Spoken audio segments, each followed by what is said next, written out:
నమస్కారం ETV news కు స్వాగతం. ఆడబిడ్డల గౌరవం నిలబెట్టి వారిని కాపాడుకోవడమే ఇందిరమ్మ రాజ్యం ఉద్దేశమని ముఖ్యమంత్రి రేవంత్ రెడ్డి స్పష్టం చేశారు. మహిళలను కోటీశ్వర్లను చేసేందుకు కాంగ్రెస్ ప్రభుత్వం కృషి చేస్తోందన్నారు. హైదరాబాద్ శివారు రాజేంద్ర నగర్లోని ప్రొఫెసర్ జయశంకర్ వ్యవసాయ విశ్వవిద్యాలయంలో వన మహోత్సవం కార్యక్రమాన్ని సీఎం ప్రారంభించారు. మంత్రి కొండా సురేఖతో కలిసి రుద్రాక్ష మొక్క నాటి వన మహోత్సవానికి శ్రీకారం చుట్టారు. ఈ ఏడాది 18 కోట్ల మొక్కలు నాటాలని బృహత్తర కార్యక్రమం చేపట్టామని ఆయన తెలిపారు.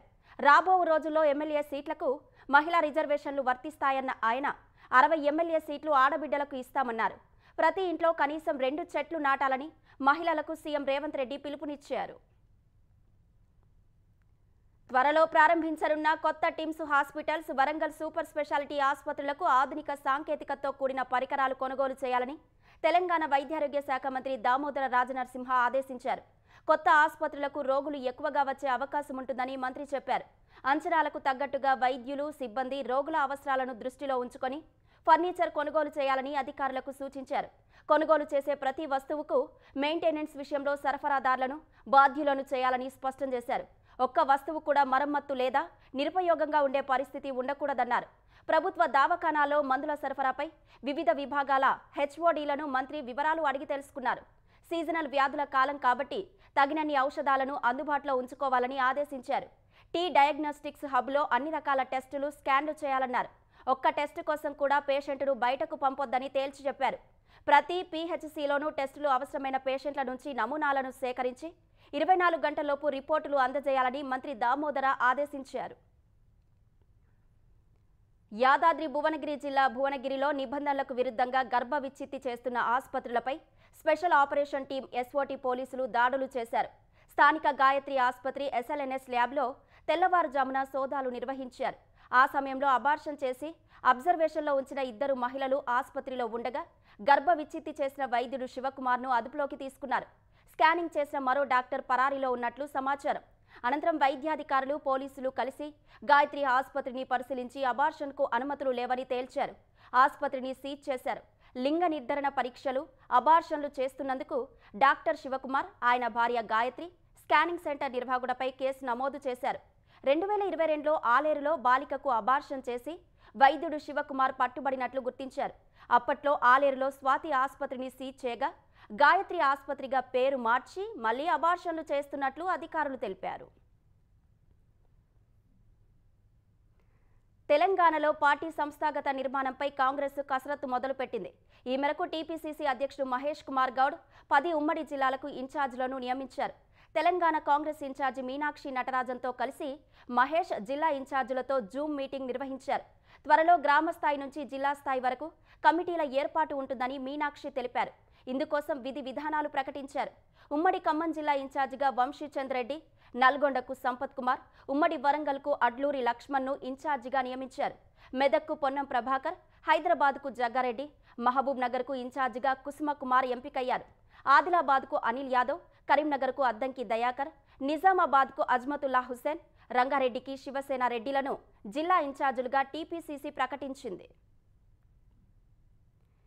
ఎంఐఎం నాయకుడు అక్బరుద్దీన్ అక్రమంగా నిర్మించిన కాలేజీ భవనాన్ని తక్షణమే కూల్చివేయాలని బీజేపీ తెలంగాణ అధ్యక్షుడు రామచంద్రరావు ప్రభుత్వానికి అల్టిమేటం జారీ చేశారు. లేకుంటే ప్రజల పక్షాన తామే ఆ పని చేస్తామని హెచ్చరించారు. అక్బరుద్దీన్కు ఒక న్యాయం, పేదలకు ఇంకో న్యాయమా అని రామచంద్రరావు ప్రశ్నించారు. అక్బరుద్దీన్ కాలేజీలో చదివే వాళ్ల జీవితాలే ముఖ్యమా? మూసీ పరివాహక ప్రాంతాల్లో నివసిస్తున్న వేలాది పేదల జీవితాలు పట్టవా అని ఆగ్రహం వ్యక్తం చేశారు.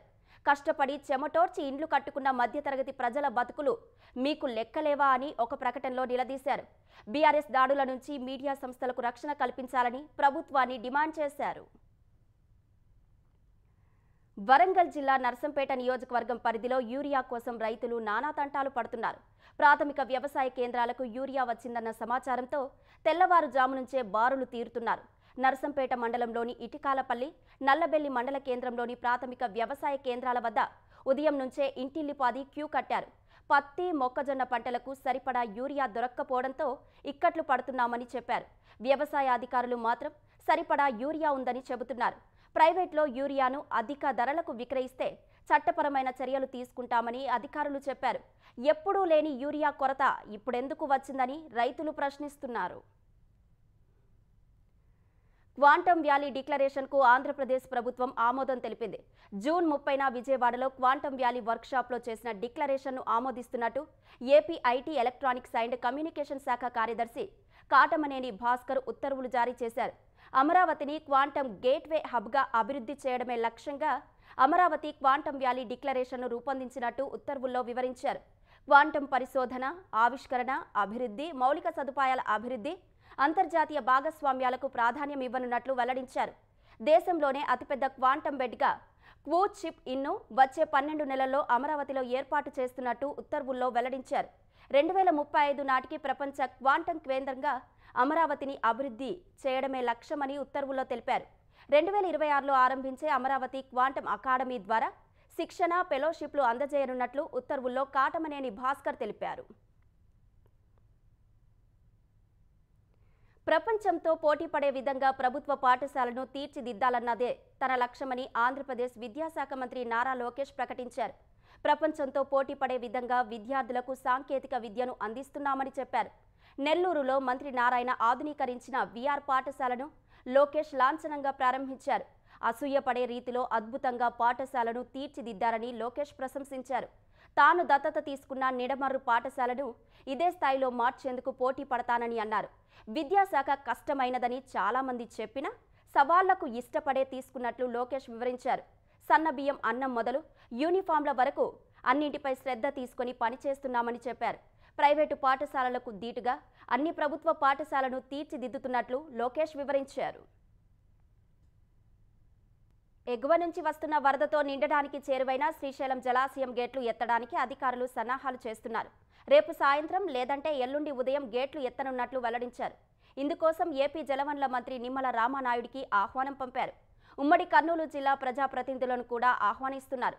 మంత్రులు, ప్రజాప్రతినిధులు గంగా హారతి ఇవ్వడం సహా కృష్ణమ్మకు ప్రత్యేక పూజలు చేసి గేట్లు ఎత్తి నాగార్జున సాగర్కు నీటిని విడుదల చేయనున్నారు. గతంలో ఎన్నడూ లేని విధంగా జూన్లోనే శ్రీశైలం ప్రాజెక్టుకు వరద రావడం ఆరంభం కాగా జూలై మొదటి వారానికి నిండడానికి చేరువైంది. ప్రస్తుతం జూరాల, సుంకేసుల నుంచి శ్రీశైలానికి దాదాపు 2 లక్షల క్యూసెక్ల వరద కొనసాగుతోంది.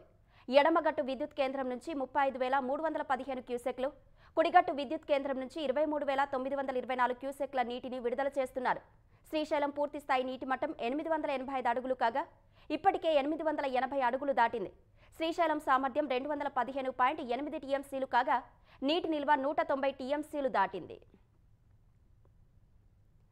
భద్రాచలం పట్టణాన్ని గోదావరి వరదల నుంచి రక్షించేందుకు ఏర్పాటు చేసిన కరకట్ట పలు చోట్ల దెబ్బతింది.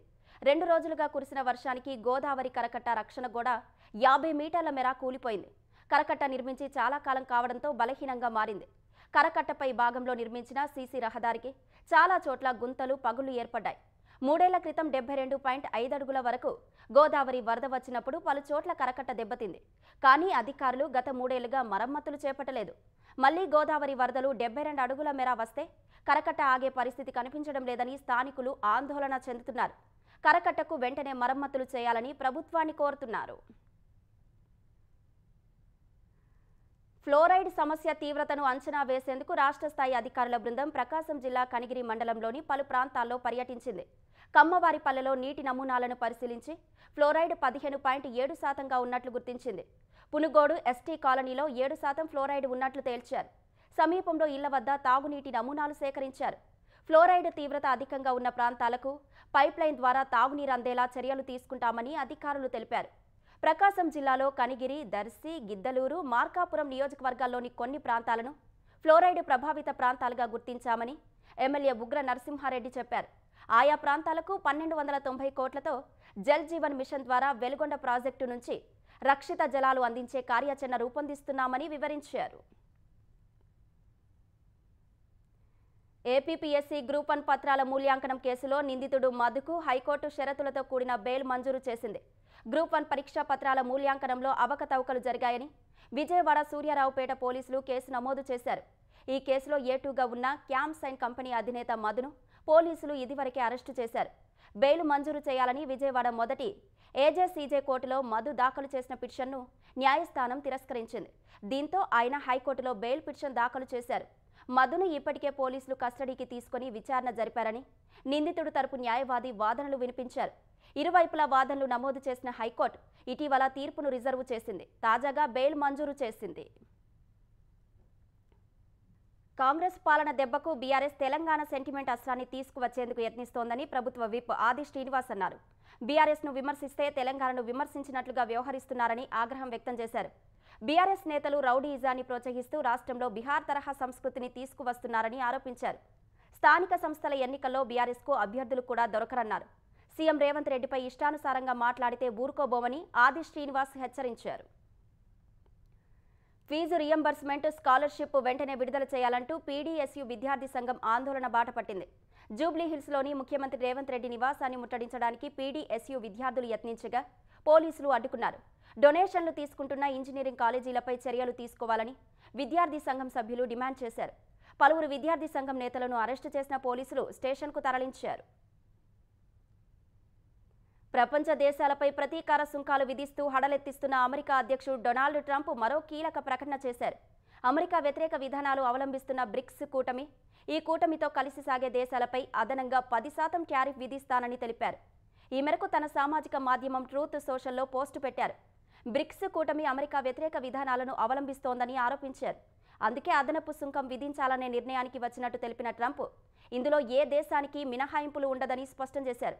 మరోవైపు వివిధ దేశాలతో వాణిజ్య ఒప్పందాలపైన ట్రంప్ మరో పోస్టు చేశారు. వాణిజ్య ఒప్పందాలకు సంబంధించి పలు దేశాలకు లేఖలు పంపనున్నట్లు తెలిపారు. అమెరికా కాలమానం ప్రకారం ఇవాళ మధ్యాహ్నం 12 గంటల నుంచి ఆయా దేశాలకు లేఖలు పంపిస్తామని చెప్పారు. ఆ లేఖల్లో కొత్త టారిఫ్లు అమలు తేదీని స్పష్టంగా పేర్కొన్నట్లు వెల్లడించారు.